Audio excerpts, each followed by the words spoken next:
दोस्तों सोचिए, आज अगर कोई अमीर या प्रभावशाली व्यक्ति सड़क पर आपको अपमानित करे तो आपके पास कानून है, कोर्ट है, ह्यूमन राइट्स कमीशन है।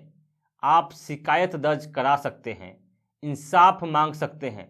लेकिन अगर मैं आपसे कहूं कि कभी एक ऐसा काल था जब स्वयं कानून की पुस्तकें कहती थी कि यदि किसी उच्च वर्ण के व्यक्ति ने आपको गाली दी तो उसकी सजा मात्र एक प्रतीकात्मक दंड होगी, लेकिन यदि वही निंदात्मक वचन आप प्रति उत्तर स्वरूप किसी उच्च जाति के जन पर उच्चारित कर दे तो दंड इतना कठोर होगा कि आपकी जीभ तक काट दी जाएगी। यह सुनकर रोंगटे खड़े हो जाते हैं। यह कोई कल्पना मात्र नहीं बल्कि शास्त्रों में लिखा हुआ विधान था। और यह कहानी केवल अतीत की गाथा नहीं है, यह कहानी है सत्ता, धर्म और न्याय के गठजोड़ की। यह सिर्फ इतिहास नहीं, यह चेतावनी है। हम सब ने यह सुना है कि मनुस्मृति जैसी प्राचीन धर्म ग्रंथीय कृतियों में वर्ण भेद के अनुरूप पृथक पृथक विधि नियम निर्दिष्ट किए गए थे। परंतु मूल प्रश्न यह है, यदि किसी ब्राह्मण द्वारा अपमानजनक वचन उच्चारित हो तो उस पर क्या दंडादेश निर्धारित था?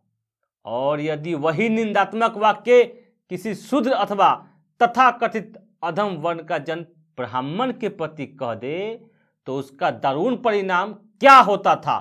दोस्तों, आज हम इस डबल स्टैंडर्ड का सच जानेंगे, और वह भी प्रत्यक्ष श्लोकों और प्रमाणों के आधार पर। प्राचीन भारत में अनेक धर्मशास्त्र रचे गए, जैसे मनुस्मृति, याज्ञवल्क्य स्मृति, नारद स्मृति इत्यादि। इनमें दंड व्यवस्था का पूरा फ्रेमवर्क था।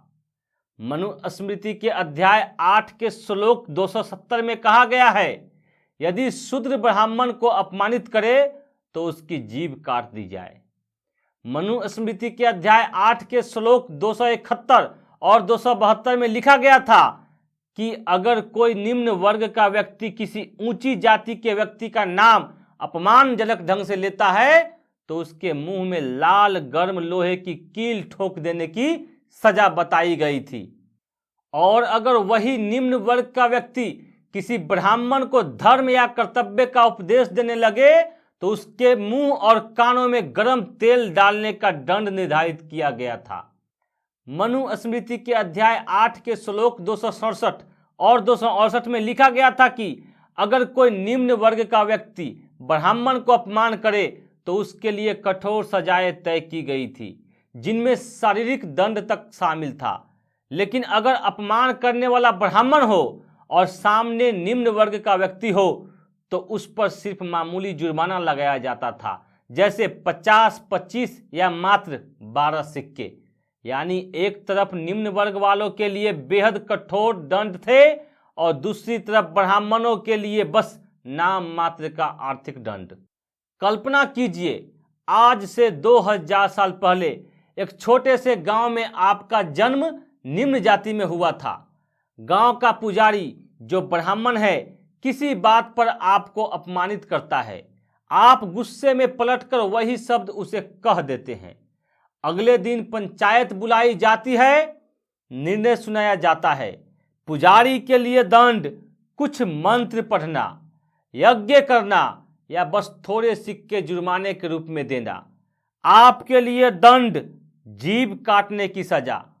यह कथा काल्पनिक है लेकिन धर्मशास्त्रों के नियम पर आधारित है। सोचिए, जिनके साथ ऐसा घटित होता रहा होगा उनकी आत्मा पर क्या गुजरती रही होगी। क्या यह न्याय था या केवल सत्ता को सुरक्षित रखने का तंत्र?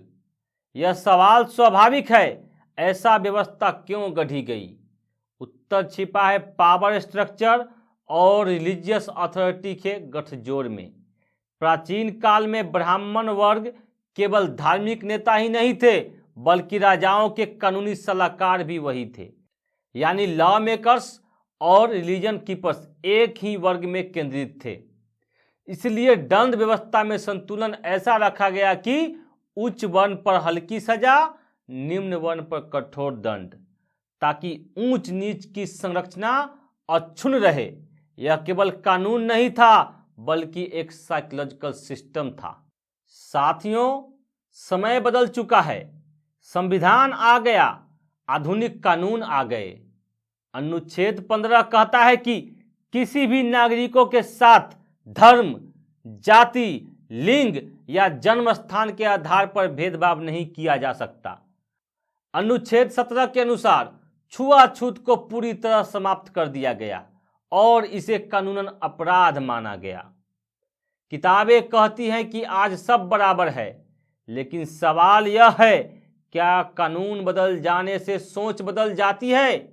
आज भी कई गांवों में दलित बच्चा स्कूल जाता है, लेकिन शिक्षक उसे हमेशा पीछे बैठाते हैं। मजदूर दिन भर धूप में काम करता है, लेकिन पानी पीने के लिए उसे अलग घड़ा दिया जाता है।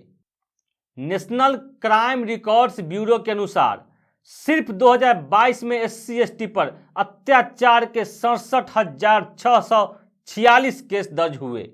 और यह तो केवल दर्ज मामले हैं। कितने लोग डर या सामाजिक दबाव के कारण आवाज तक नहीं उठा पाते, उनकी पीड़ा कहीं लिखी ही नहीं जाती।